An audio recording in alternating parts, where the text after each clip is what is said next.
Hi everyone, Brian here, and welcome to my Q&A session on the work of Byron Katie. Thank you very much to those of you who have sent me questions over the last couple of days. I've had Instagram messages and Facebook messages and comments on my YouTube videos and so on, and quite a number of questions have come in. So I'm going to work my way through them, and hopefully they will be helpful to you in understanding the process of the work. Now, what I've done is I have actually conflated some of the questions because some of them were quite similar. So rather than go through each individual question, I've grouped them together just for ease of expression in terms of answering them. So I'm not going to name who has asked these questions, but hopefully if you have asked a question, you will recognize your question here, and hopefully the answer will be useful to you. So what I've also done, or what I'm going to attempt to do, is to answer both from my perspective and my experience of doing the work and being in the practice of the work for a number of years now. But also I've got a stack here of Byron Katie books, a whole range of Byron Katie books, and I've got various quotes and so on that I've picked out from those. So hopefully some of what she says will help to answer your queries as well. I may do a separate video actually on Byron Katie resources and books, but you'll see some of them here in this video, and I'll link them below if you want to get hold of them, the ones that are in print anyway. So without further ado, let's get stuck in, and we'll start off with a question I had, which was not so much a question about the work, but asking me to explain my experience with the work, how I came to find it, what shifts I've experienced as a result of doing the work, and do I use the work with my clients, with my coaching clients. So I explained in my first video about Byron Katie's work how I found it, which was, just briefly to recap, when I was at the Findorn Foundation doing a course, and the course tutor mentioned this person, Byron Katie, who I'd heard of. I'd seen her books in bookshop but didn't really know very much about. And my course tutor told the story of how this woman who had been depressed for years and years and years, and then one day literally woke up, but woke up in two ways. So woke up from sleep and at the same time woke up from her years of depression. And the way my course tutor described it was that when she had this awakening experience, when Byron Katie had this awakening experience, she no longer identified herself as a separate individual entity, human being. She felt totally at one with everything. She didn't feel separate to anything. And that fascinated me. It chimed with me because on a kind of intuitive level, I felt that was probably the closest description to enlightenment, holiness, godliness, peace, happiness, etc., that I had ever heard. It just occurred to me, it felt to me that yes, if we weren't identified with ourselves so strongly, then a lot of pain and suffering probably would dissipate. But of course also what might dissipate is some good things, because the way that we're identified with the good part of our life, surely that we wouldn't want to lose that. So this whole concept fascinated me, and so I bought the book Loving What Is, which I've got here. You'll hear a quote from it shortly.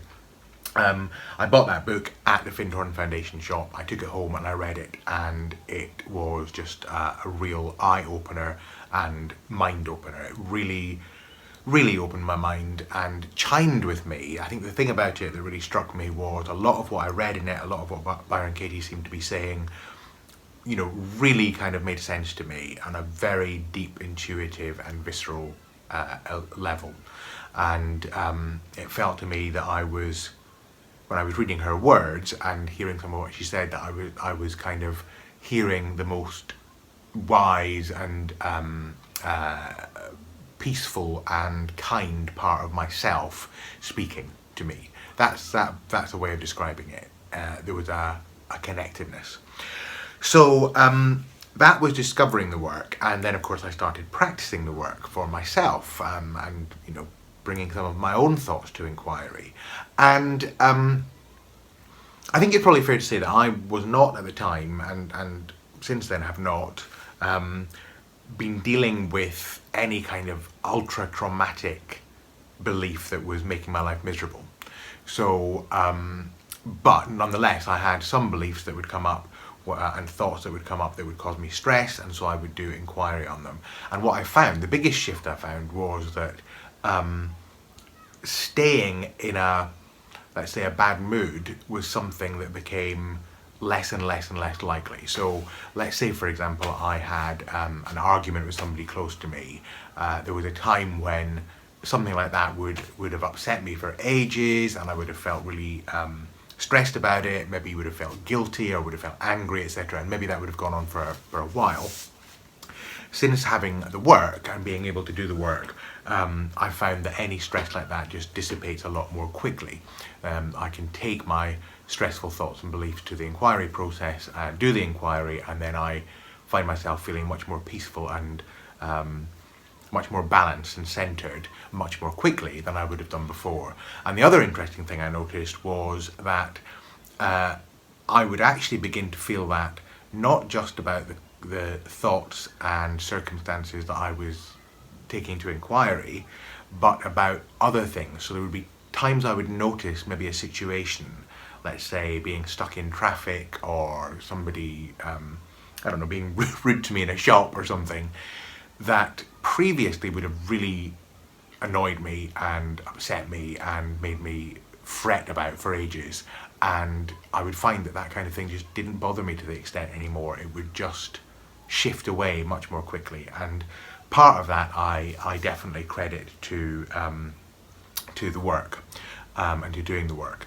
And then perhaps one of the biggest litmus tests for the kind of experience I've had since being in the work is a couple of years ago when my aunt was very ill and subsequently died from cancer, and I went home to be with my parents who were looking after her, and I supported them while they were going through that process and spent time with my aunt and so on, and was with her when she died. And that was, of course, a very emotional time, and there were tears and there was sadness and all kind of things happening that were, you know, kind of, it was an intense period. What I noticed was I certainly felt sadness, and I experienced the grief, and I you know, tears were, I would shed tears and was with other people when there was upset and so on. And so it was not in any way an emotionless experience, but I noticed that I felt very present throughout the whole thing. So I didn't at any point find myself almost wishing myself away or pulling back from the experience. It was kind of it was a sense of presence. It was a feeling of, if this is what's happening, I'm not going to distance myself from it, even in my mind. I'm just going to be as present as I can, so I can be as helpful as I can and as loving as I can for my aunt and for my parents and for myself as it's possible to be. And I credit some of that to the work, and just feeling that in the midst of all the apparent upset and difficulty, on another level things were okay, and I could be there for myself and for everyone. That's maybe not very well described, but that's kind of my experience of the work, that it leads to a sense of equanimity that perhaps would not be there otherwise if we're stuck in, for example, beliefs about this is a terrible thing, this shouldn't be happening, I'll never be able to cope with this, I'm too upset to blah blah blah, you know, all that kind of stuff. Very natural thoughts, but either we can let those thoughts run away with us, or we can inquire into them and bring ourselves back to ourselves, and then let things unfold from there. So that's my experience. Do I use it with clients? Yes, I do, if they want it and request it, or occasionally I will offer it to clients if I think they might benefit from it. What I never ever do, and would never suggest anyone does, is just spring the work on somebody. So if somebody is in pain and talking to me about how terrible they feel, and maybe coming out with statements about their beliefs about the situation, I'm not going to jump in there and just go, is it true? Because that could feel very unkind. But what I might do is say to them, I notice that you are really upset about this situation and you feel very strongly about the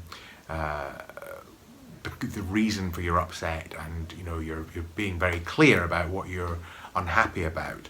I know of this process that is a useful way of looking into these thoughts and allowing ourselves space to experience a different perspective. Would you be interested in that process? It's called the work. And then they might say no, in which case I wouldn't force it. Or they might say, yes, tell me more. And so I would tell them more, and I'd explain it to them, and then we'd go through the process of working on the thought. And sometimes if I'm doing a tarot reading with somebody, or any kind of tool where the process of going through the coaching session allows a particular thought or belief to arise, and my client notices it and says, oh, I find myself thinking this, then we might make a note of that, and then later on I might say, well, would you be interested in inquiring into this? So yes, I do use it with my clients, and those that are open to it and who are willing to go through the process and do it with a degree of commitment that it requires, because it's not an easy process to do. Often, report to me regularly that they get very good results and feel much better as a result. So that was question one. A couple of questions wrapped up in there, but that was question one. Another question, very common: I have too many stressful thoughts. Where do I start? So you're kind of overwhelmed with stressful thoughts. Which one do you work on? The answer to that is you work on whichever one is arising now. That's a bit of a pat answer. If you really have got a jumble of thoughts in your head and you're not quite sure what to work on, a couple of things I'd suggest is write those thoughts down as best you can. You can either just write them free form, or you can download a Judge Your Neighbour worksheet from thework.com, Byron Katie's website, and fill in the Judge Your Neighbour workshop in order to identify your thoughts. But once you've got your thoughts, a jumble of thoughts written on paper, either on a worksheet or just freestyle, then I'd suggest you go through them and circle any that really have a particular rub for you, and pick one and do the work on that, and stay in that thought, stay inquiring into that thought before you go into any others. Go through the whole process of the work on that thought before you do the others. If during the process of the work you find other thoughts popping out, don't allow, my advice is, don't allow yourself to then start trying to inquire into them first, because trying to juggle umpteen thoughts and thinking, is it true for each of them, is just going to lead to confusion. So work on one. If others pop up that you want to take to inquiry later, make a note of them and you can go back to them later on. Start from where you are with the thought you're thinking and note down the others. Okay, so this third question is a good one, and it has a number of things wrapped into it, and it is probably the most common question that comes up when people are feeling a bit wary of the work or a bit skeptical about it,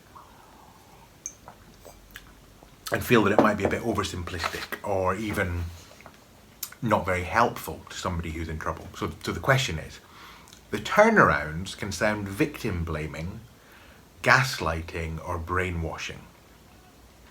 They don't always sound kind.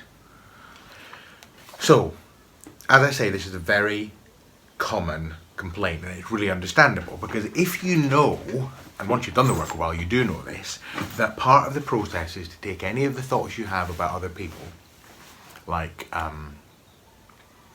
let's take as a hypothetical example, somebody you really care about lied to you and hurt you deeply by lying, and you decide to take the thought, he lied to me, to inquiry. You know at some point in the process that thought is going to be turned around into, he didn't lie to me, that's the opposite, or I lied to me, that's turning it to the self, or I lied to him. That's turning it to the other. And if you jump to those, if you are really upset and hurt by somebody who has lied to you, and you jump straight to those turnarounds, of course they're going to feel harsh, they're not going to feel true, they're going to feel unkind, they're going to feel victim blaming, gaslighting, brainwashing. Of course they are. But that is why one must inquire first, go through the process of inquiring first. Because if you don't, you're not doing the work. You're just coming up with opposites and then deciding whether they're true or not. And just a reminder, and this is one of the things I think is somewhat downplayed actually in some of the publicity around the work, but it comes across if you read Byron Katie's books, and I recommend, if you're interested in the work, I recommend that you do, and you go into her experience, because what we have to remember is that she is speaking from, apparently from a non-dual place, a place where there is no separation. Everything is what it is and all is one, if you like. And she has said that her awakening experience was effectively noticing, the moment that she awoke to reality as she described it, was noticing that no thought is true. None. Not one. So what that means is, as what I take that to mean is, that what we are at our deepest level is that which exists before thought arises. We are the awareness that thoughts arise within. So, our limited self isn't born until the I thought arises. I, Brian, am sitting here. But what is it that the thought I pops up in? It pops up in this impersonal, unbounded awareness. The personal bit only pops in once I is born. So, as I understand it, and as I read it, Byron Katie is speaking from the place before the I. And so from that place, one way of saying it is no thought is true. Another way of saying it might be that all thoughts are true, or as true as each other. They're all equal. From the perspective of this underlying ground of being. And this is one of the key things about the work. I think if you come at the work just as a kind of pop psychology, positive affirmation process, then you are going to trip up at some point, because at some point you will come across a thought that is so abhorrent, or a situation that is so traumatic and difficult, that trying to just simply turn it around in an intellectual way is not going to work. The experience of inquiring into it has got to go deeper than that. So the first thing is, do the inquiry process first. Then when it comes to the turnaround, and let's use this, he lied to me as an example, only take on the turnarounds that feel right. You're not obliged to take on every turnaround. So let's say, for example, somebody I care about has lied to me, it's upset me deeply, and I'm inquiring into he lied to me. So first of all, I've gone through the question. So he lied to me, is it true? The answer to the first question is always yes or no. Now I might immediately say yes. He said he was going to do something and he didn't do it. He lied to me. Can I absolutely know that it's true that he lied to me? Well, that just makes things a little bit harder to pin down, doesn't it? Because absolutely knowing anything is pretty tricky. So I find when I get to that question, if I'm really honest, I can't absolutely know anything. So my answer to the second question is usually going to be no. But I might notice that I'm very attached to the thought because it's so, I'm so upset. Yes, I can absolutely know that he lied to me, and that's okay too. So the first two questions, the answers are yes or no, equally valid. The third question, how do you react? What happens when you believe that thought? So I look at all the things that happen when I believe the thought he lied to me.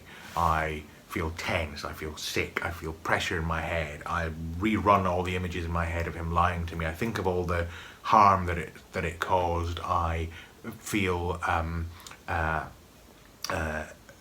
though I'm going to never be able to get over this feeling of mistrust. I don't trust him anymore, I might be rude to him, I might not trust myself anymore to trust other people. I might second guess myself. All kinds of things start spilling out with how do I react when I believe the thought he lied to me? Who would I be without the thought? Peaceful, not feeling any of those things I just described. And then it's turn the thought around and find examples of how it's as true or truer. So he lied to me, he turned around, he didn't lie to me. First of all, I check whether that turnaround could be as true or truer. Now it might feel to me as though it's not truer because he lied to me, he told me something that wasn't true, but could it be as true? And here is where, with the inquiry, our minds can open. Because what strikes me here, and this is a hypothetical situation, obviously I'm not talking about a real person, but let's just imagine this hypothetical situation. If I ask myself, he lied to me, is it true? I came up with yes, I may have come up with no, and then get to the turnaround, he lied to me, he didn't lie to me. Is that as true or truer? Well, it may be that it is as true, because maybe what he said was an untruth, but maybe he didn't intend it to be. Maybe he was misinformed. Maybe he did intend it to be, and maybe he did knowingly lie with what he told me. But were there other signals that I missed? I mean, we've probably all had the experience of somebody lies to us with their words, but their body language and their face tells us the truth. We can tell that they're lying. So if I get really still with he didn't lie to me and look for examples, I might be able to find examples. It's not saying that the original thought of he lied to me is not true at all, but it's just noticing that there might be something that's as true, maybe even truer. Then, of course, you can turn it around to, you've got, he didn't lie to me, you can turn around to I lied to me. And in that situation, maybe I did lie to me. Maybe I noticed on some level that he was not being honest with me, but I chose to ignore those signals and to go along with the situation, and consequently it was proved that he lied to me. And if I'm really honest with myself, maybe I knew on some level all along. And then I lied to him. Where might that be true? Well, it might be true that I wasn't honest with him about what I was seeing. So maybe I picked up vibes that he was being less than truthful, and I played along with it or just denied it. So maybe I lied to him about what I was seeing. Now, the point of this is to get back to this victim blaming, gaslighting, and so on. This is not about condoning what he did. This is about owning my part in it. So if somebody lies to me, that's theirs. They've done that. I can't do anything about that or the fact that it happened. What I can do something about is checking whether I stayed within my own integrity, whether there was anything that I missed in that will grow me and support me for the future. So if I go through an experience of inquiring into my perception of somebody's lie to me, it can wake me up not just to signals that I might get from people in the future who are lying, but it can also wake me up to where I might be in denial. And also it might wake me up simply to the kind of thing that I don't want to do in my life. If somebody else's lie is so painful for me and I feel so aggrieved at it, then it behooves me to check, well, where am I lying? And usually what we find is if we're annoyed at somebody for doing something like lying to us or dismissing us or saying something unkind to us or whatever, then if we're really honest, we can find a place in our own lives where we've done something like that. So if we're going to feel angry at somebody else and want them to change, the work invites us to look at where we have power to change in ourselves. So it's never about condoning, but it is about opening our minds and taking responsibility for our part, the bit that we have some influence over, because we don't have influence over the way somebody else acts in the moment. That's beyond our ability to, we're not their puppet masters. We can't make them do what we want them to do as much as we might like to. So I want to just read you a quote, because Byron Katie herself does address this question in Loving What Is. This is her, not her first book actually, she had some books out before this, but this is her first mainstream book. How can you say that reality is good? What about war, rape, poverty, violence, and child abuse?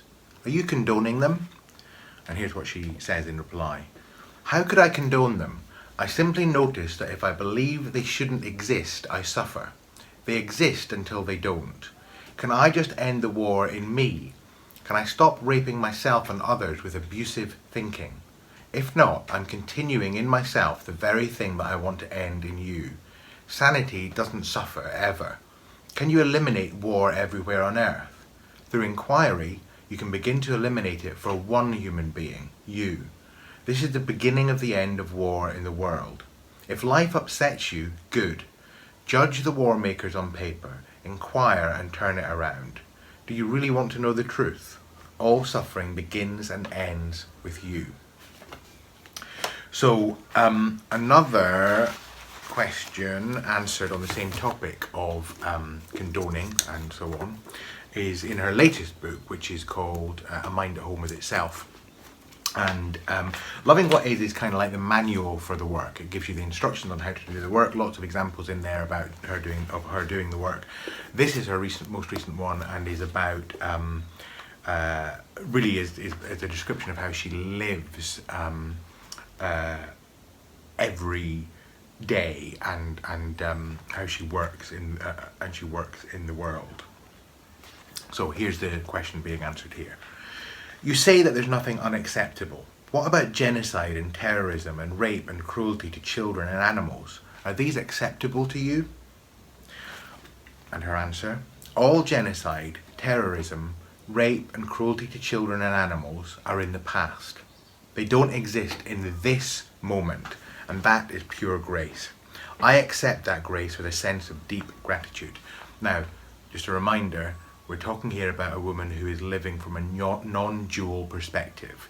She often describes herself as being a woman without a future. When you believe that such apparent horrors shouldn't happen, even though they do happen, you suffer. So you're adding one more person's suffering to the world's suffering. And for what purpose? Does your suffering help anyone who is being harmed? No. Does it motivate you to act for the common good? If you pay close attention, you'll see that this too isn't so. By questioning the belief that these things shouldn't happen, you can end your own suffering about the suffering of others. And once you do, you'll be able to notice that this makes you a kinder human being, someone who is motivated by love rather than outrage or sadness. The end of suffering in the world begins with the end of suffering in you. So that is her answer to the question about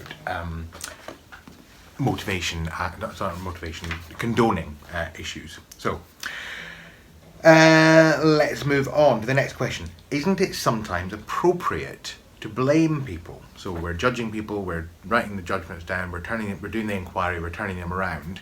But isn't it appropriate sometimes to blame people? Isn't it sometimes that they are doing the thing that is really cheesing us off? So this is an answer from one of her very early books. This is called What to Do When Nothing Works, and I think it was written kind of in the mid-90s, before Loving What Is, and before she really became the more mainstream kind of teacher she is now. And this has got in it kind of transcripts of some of her sessions. I suspect some of the transcripts aren't exactly as clear as they are in more recent books, but you know, the same sense comes through. So in this one there is a question about blaming. What's wrong with blaming something on my boyfriend Chuck when he actually did it to me? For example, if I know that Chuck sucked me into doing something. And Byron Katie's answer. You are the one that says he should be thinking a certain way, and that's how you suck you in. He is simply living his life, and you are perceiving him in a way that would hurt you. As long as there is any thought in your belief system or language that says that it's his fault, take a look at yourself, because your mind is off. You are experiencing insanity. Watch your thoughts and have fun, because it means the end of suffering and pain for you. It's all done in the mind. There's no intellectualizing ourselves into seeing the truth. The only genius is one that can see reality in truth. It's the opposite of philosophy, the opposite of what we think to be true. Beliefs have to be seen really for what they are: untruths, phantoms, illusions. They can't be guessed away. They have to be experienced away or seen visibly, and then a space opens in seeing that truth. So, again, this notion that our thoughts are not us, and there's a gap between our thoughts and the essence of ourself, if you like. Okay, I think we'll come back to that one a bit later on. Now, another one in terms of blame and letting people off the hook is in this book, 1,000 Names for Joy. The Mind at Home with Itself is Byron Katie riffing on the Diamond Sutra. This is her riffing on the Tao Te Ching. So each chapter has got a section of the Tao Te Ching, and then she elucidates it. And this one about a burglar in 1,000 Names to Joy, there's a quote in the Tao Te Ching which says, "When two great forces oppose each other, the victory will go to the one that knows how to yield." And she expounds on this a bit, and she talks about a time that she came home to find her house had been burgled. "I return home after a trip. I open the door, and the house has been cleaned out. The burglars have taken my money, my jewellery, the television, the stereo, my CD collection, appliances, computers. They've left just the furniture and some clothing. The house has a clean Zen look. I go through the rooms and see that this possession is gone, that one is gone. There's no sense of loss or violation. On the contrary, I picture the recipients and feel what joy these items will bring them. Maybe they'll give the jewellery to their wives or lovers. Maybe they'll sell it at a pawn shop and feed their kids with the proceeds. I am filled with gratitude. My gratitude comes from the obvious lack of need for each item. How do I know I don't need it? It's gone. Why is my life better without it? That's easy. My life is simpler now. The items now belong to the burglars. They obviously needed the items more than I did. That's how the universe works. I feel such joy for them even as I fill out the police report. I find it odd that the way of the world is to try to retrieve what is no longer ours, and yet I understand it. Filling out the police report is also the way of it. If the items are found, I'm ready to welcome them back. And because they are never found, I understand that the shift in ownership is the best thing for the world, for me, and for the burglars. I need only what I have at any given time. Never more and never less. We can never have a problem with possessions. The only problem is our thoughts about what we do or don't possess. What other suffering is possible?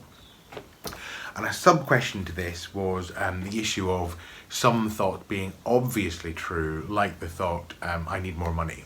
So you might have somebody who is in a state of poverty who says, I need more money, and inquiring into that thought seems strange because it seems obvious that they need more money.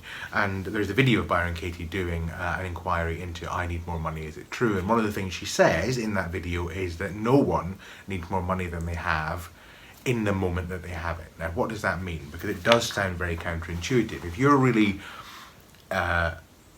impoverished, and let's say you've lost your job, you've got no money coming in, you've got no savings left, and your rent is due at the end of the week, and you're sitting in a state of terror in your house, feeling you're going to be repossessed or whatever, thinking I need more money. Now, on one level, you need more money. Yes, it's true. You need more money to be able to pay the rent on Friday. But Friday, even if Friday is like, tomorrow or today or a minute away, is the story of a future. So in other words, in order for you to need more money, you have to believe that this future is going to happen. And the work is about coming back to the present moment awareness. And what she is describing, and what I've found for myself when I've done inquiry, is that you can't, needing more money is a story. If you're sitting, even if you are in this state of terror looking for more money to pay your rent, in the moment that you're having those thoughts, you're at one level okay. And in having those thoughts, you are perhaps obscuring your ability to find a way of getting the money that you need. So if I'm sitting there terrified about the fact that I need more money and I don't have more money, my energy is going into that terror, perhaps, rather than going into the process of phoning everyone I know and saying, can you help me? Or going to the bank and saying, I need a bit of assistance, or getting a newspaper and looking for a job, or phoning my landlord and explaining the situation and saying, would it be possible to defer? All these different options become available when we're not locked into the thought of, I need more money. I think the exciting thing about the work is that it is radical. It genuinely is taking us out of our stories about our past and our future, even if that past and future are a nanosecond on either side of present moment awareness. Okay, so that was, is it appropriate to blame people and something about money? So here's another one. I've heard her say that suffering is optional, but surely suffering is part of life. Isn't it human to suffer? Maybe it even helps us to grow. This is a really good question, and again, it's one that I have grappled with. So, let's say I have got an excruciating toothache, and I'm in a lot of pain, and I'm obviously wishing that that toothache was not there. I'm wishing it was over. I wish I wasn't experiencing the pain, etc., etc., etc. So I might be gripped by the thought of, I need this toothache to stop, or this toothache shouldn't be happening. So I've got toothache, and on top of the toothache I've got this level of, or layer of suffering, of wishing things were different. And how about we don't suffer about what we're suffering? Isn't it better to just do the suffering? And I think that's kind of where the work can help with suffering. You know, you could even do an inquiry into the question, we should suffer. We should suffer. Is it true? But you could equally do an inquiry into the question or the statement, we shouldn't suffer. You know, we're not supposed to suffer. Is it true? In other words, inquiry takes us into such a deep level that it allows us to see, again, it's that thing of what is it that underlies all of our experience, all of our thoughts, all of our suffering.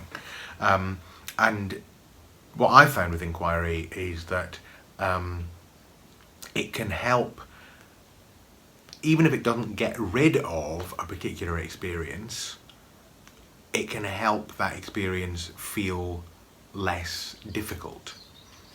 So I know people who've done inquiries into pain, and there's a video on YouTube of Byron Katie inquiring into pain, and physical pain. And what it helps them to see is that physical pain, even the physical pain, is projected from the mind. So it's experienced in the mind. And by that I do not mean, before somebody goes, you're saying it's psychosomatic. It's definitely physical pain, my leg's hanging off. That's true, but everything we feel and experience, we experience in our consciousness, including physical touch and sensation. It's not happening outside of us, it's in us.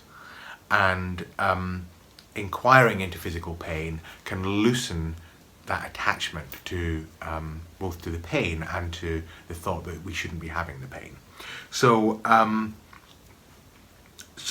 yeah, that I think is one of the things that's quite useful to look at in terms of suffering. And I think she answers this in Loving What Is as well. So let's just have a quick look.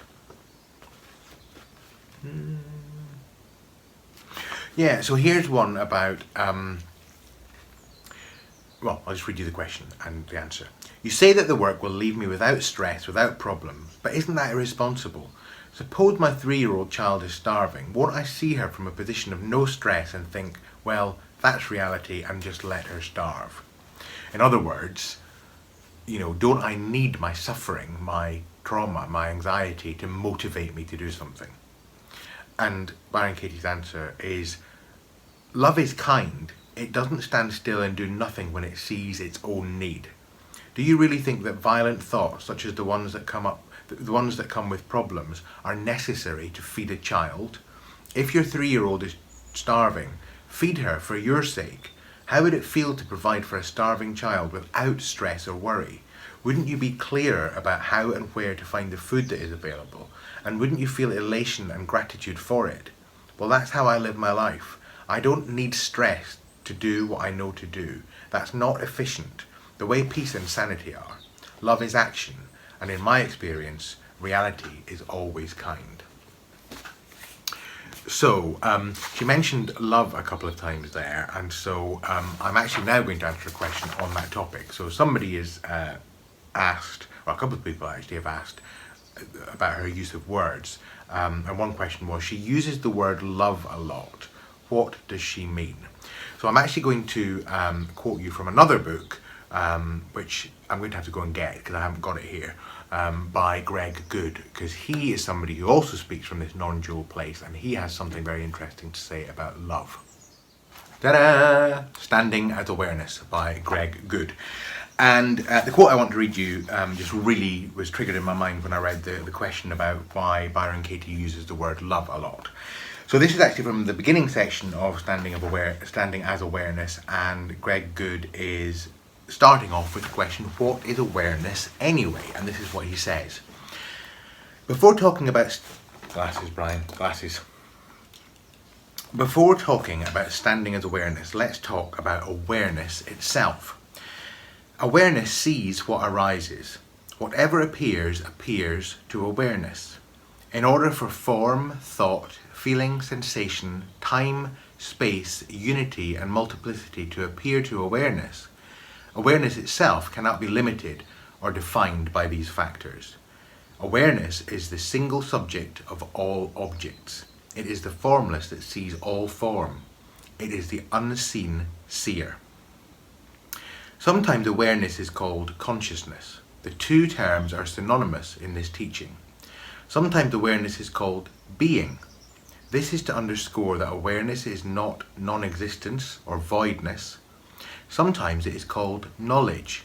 This is to convey that it is the antidote to ignorance. And sometimes awareness is called love. This is to emphasize its open, inviting, generous, intimate nature that is free from limitation and suffering. So something there about awareness being love, because it's unconditional.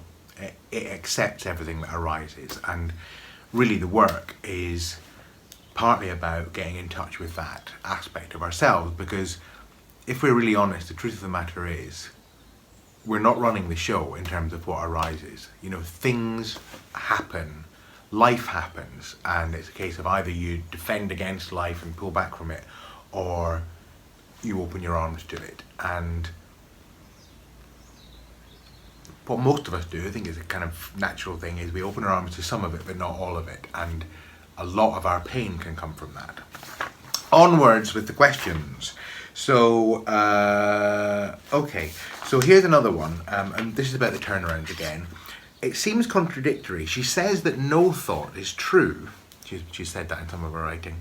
So why are the turnarounds true? Great question. And the answer to that, I think, is because no thought is true, but as long as we believe we are individual entities rattling around in the world, we are defined by our thoughts. So, we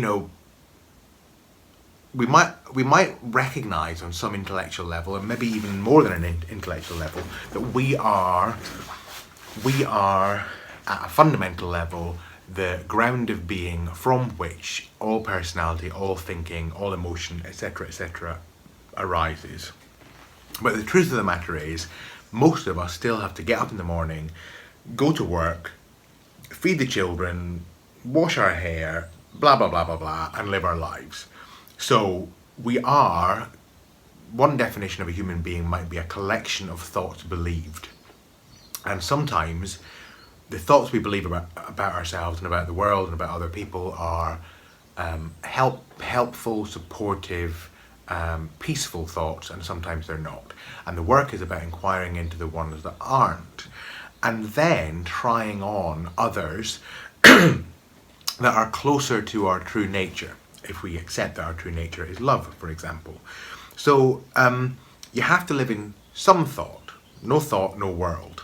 So the turnarounds are actually about saying we've got this stressful thought that has limited us and upset us, we've inquired into it, and now we're turning it around so that we can see if something else is at least as true as that thought. If not truer, it might even be truer. And then that makes it easier for us to see the original thought as more illusory and to be more aligned to the turned around thought. Not because it's positive, it's a positive affirmation, but simply because it is closer to our true nature.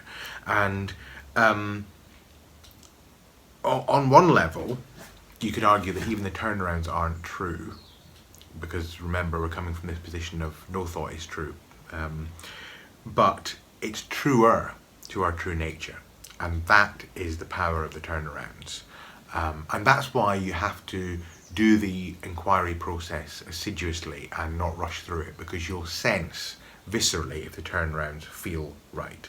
And there's a quote from her that I want to read you from this little book, Byron Katie on Self-Realization. This is a series of little books. She did several of these.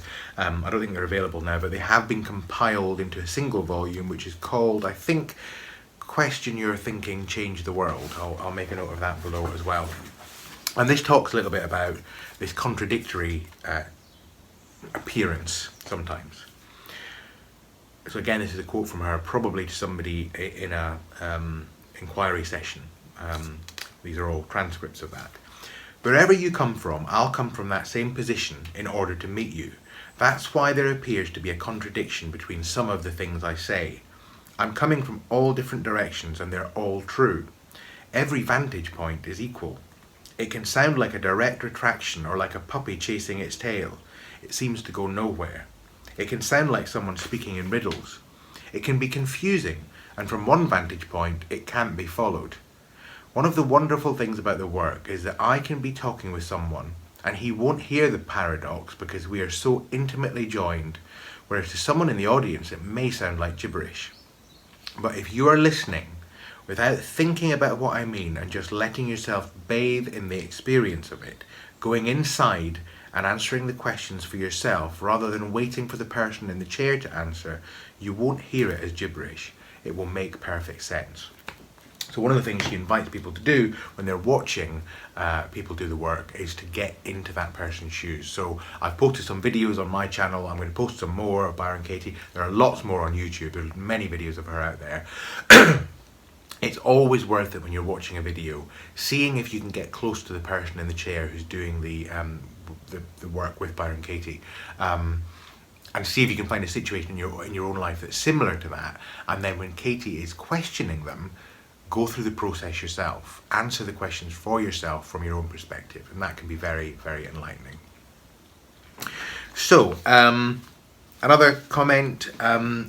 Living the turnarounds, I've talked about, when you get to the turnarounds that are genuine for you and that feel authentic and that you can find examples for, living them can be about making amends or finding ways of expressing the turnarounds in your life. And one comment is that it's easier said than done. It sounds good on paper, easier said than done. Absolutely true. But there, I think, she didn't call it the work for nothing. So this is not a quick fix process, and it is about meditating and going in quite deeply, and it's not necessarily going to be easy.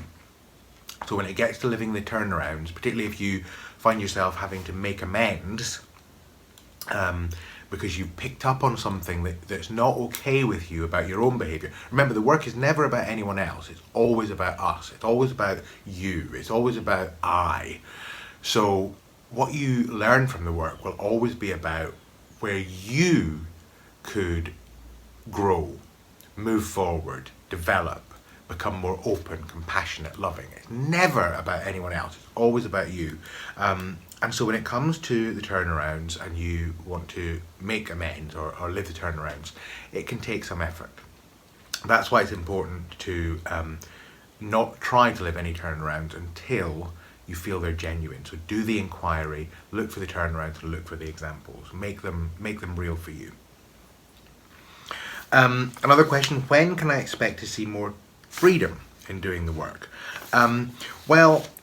What I would say there is don't go into the work with, or try not to go into the work with too much of a motivation. I mean, of course we go into the work with the motivation of I don't want to suffer anymore. But if you're trying to do the work in order to achieve a particular type of change in the world out there or in your world, that can be quite tricky because, again, it's not necessarily about making things happen externally. It's about recognizing for yourself where you are internally. What I've noticed is that if I do the work on one topic, as I said earlier, sometimes other things shift. So things that I previously would have found difficult or stressful no longer seem that way because I've done the work not on that issue but on another issue. And Byron Katie does talk about this in Loving What Is. Does freedom always come right after you do the work? And the answer: it does in its own way, but you may not recognize it, and you may not necessarily notice a change on the particular issue you've written about. For example, you may have written out a worksheet on your mother, and the next day you find that your obnoxious neighbour, the one who's been driving you crazy for years, no longer annoys you, and your irritation with her has completely disappeared. Or a week later you notice that for the first time in your life you love to cook. It doesn't always happen in one session. I have a friend who did the work on being jealous of her husband because their little boy preferred him to her. She felt a small release after doing the work, but the next morning while she was in the shower she felt everything give way and began to sob, and afterward all the pain around the situation was gone. Another question: what does it mean if I keep needing to do the work on the same thing over and over? It doesn't matter how often you need to do it. You're either attaching to the nightmare or investigating its validity. There's no other choice. The issue may come back a dozen times, 100 times. It's always a wonderful opportunity to see what attachments are left and how much deeper you can go. And then she also talks about doing the work on the same judgment. So a question is: I've done the work on the same judgment many times and I don't think it's working. You've done the work, this is the answer. You've done the work many times. Is that true? Could it be that if the answer you think you're looking for doesn't appear, you simply block anything else? Are you frightened of the answer that might be underneath what you think you know? Is it possible that there's another answer within you that could be as true or truer? When you ask, is it true, for example, you may not really want to know. It could be that you'd rather stay with your statement than dive into the unknown. Blocking means rushing the process and answering with your conscious mind before the gentler polarity of mind, I call it the heart, can answer. If you prefer to stay with what you think you know, the question is blocked and it can't have its life inside you. Another comment she makes is: are you inquiring with a motive? Are you asking the questions to assure yourself that the answer you already have is valid, even though it's painful? Do you want to be right or to prove something more than you want the truth? It's the truth that set me free, for richer, for poorer, in sickness and in health. Acceptance, peace, letting go, and less attachment to a world of suffering are all effects of doing the work. They're not goals. Do the work for the love of freedom, for the love of truth. If you're inquiring with other motives, such as healing the body or solving a problem, your answers may be arising from old motives that never worked, and you'll miss the wonder and grace of inquiry. So that is another question on there. And oh my lord, the sun is so bright. I feel like I've just disappeared in a haze of light. Okay, so I've moved the curtain because I was ascending into light there. So can the work be used on emotions other than anger and grief? Yes, but the work is not used on emotions, really. It's used on thoughts, beliefs. So if you're feeling emotional, upset about something, maybe angry about something, or sad about something, the way that it would work is you would identify your thoughts about that situation or person, write them down, and inquire into the thoughts that are causing you stress. One of the ways that that you can use to identify some of the thoughts you're believing is if you're upset about something, write that out. So, because sometimes there are lots of other thoughts that underlie the thought that you think you're upset about. So let's say, you have the thought, my partner is going to leave me, and it strikes terror into your heart. So you could inquire into that thought, my partner is going to leave me. But what you might also want to do is get some other thoughts you can inquire into, and you would write, my partner is going to leave me, and that means that, and you answer that. So that means that I will be alone, and that means that I will be unhappy. Or it might be, my partner is going to leave me, and that means that I will lose custody of my children, etc., etc. So you identify the underlying thoughts that are propping up the thought that maybe is difficult to inquire into, and then you can work on all of those different thoughts. So you can certainly use it to inquire into a number of different things.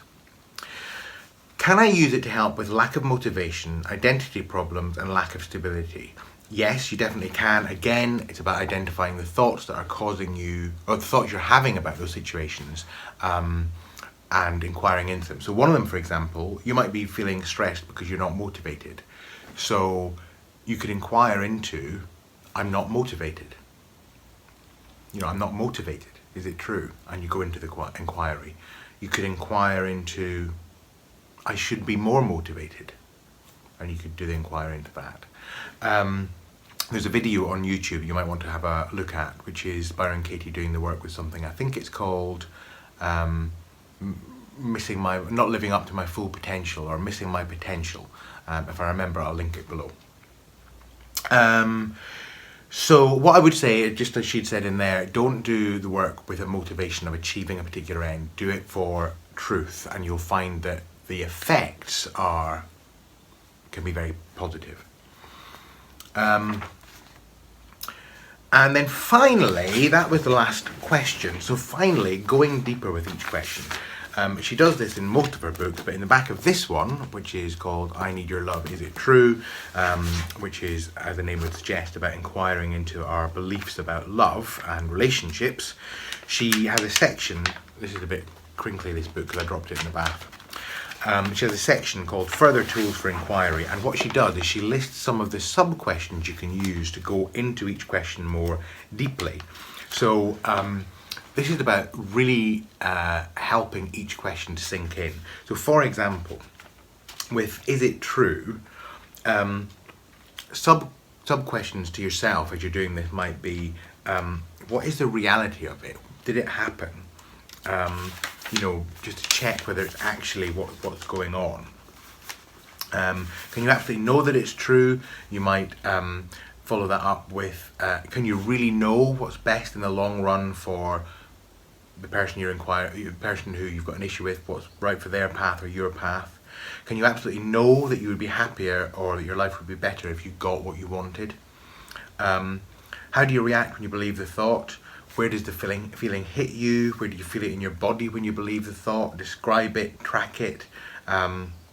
What pictures come to you of the past and the future when you believe the thought? How do you treat others when you believe the thought? What specifically do you say to them? What do you do? How do you treat yourself when you believe the thought?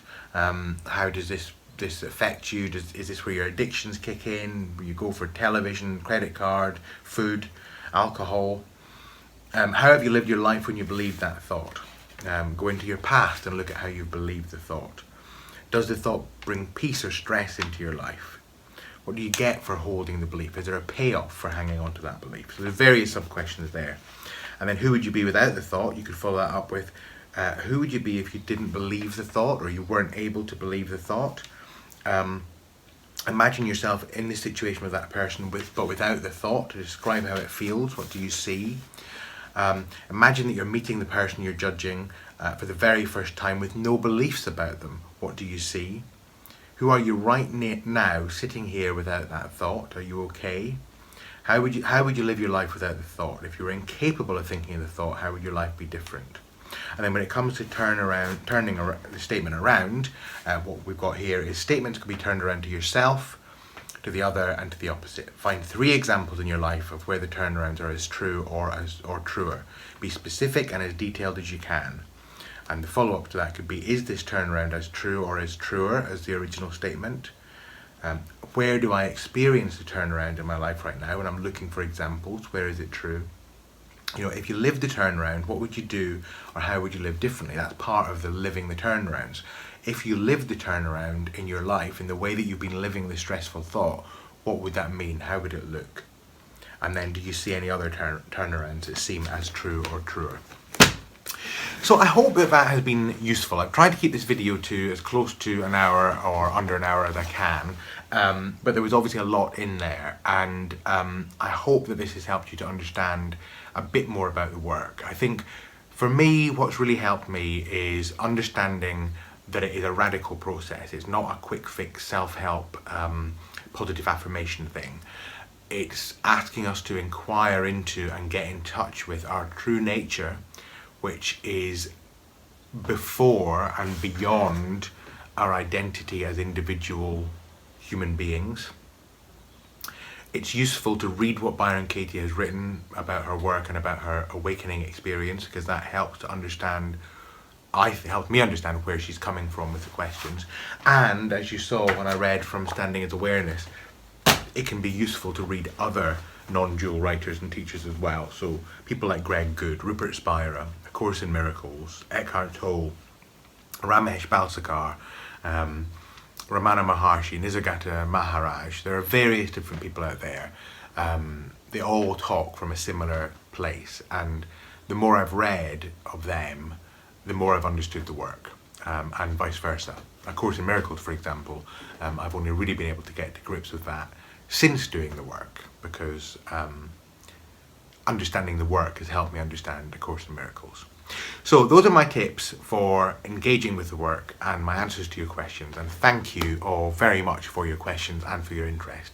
And good news, more Byron Katie videos to come. I'll be posting them up on my channel over the next few days, so hopefully you'll enjoy them, and if you have any further questions, let me know and perhaps I'll do a follow-up video.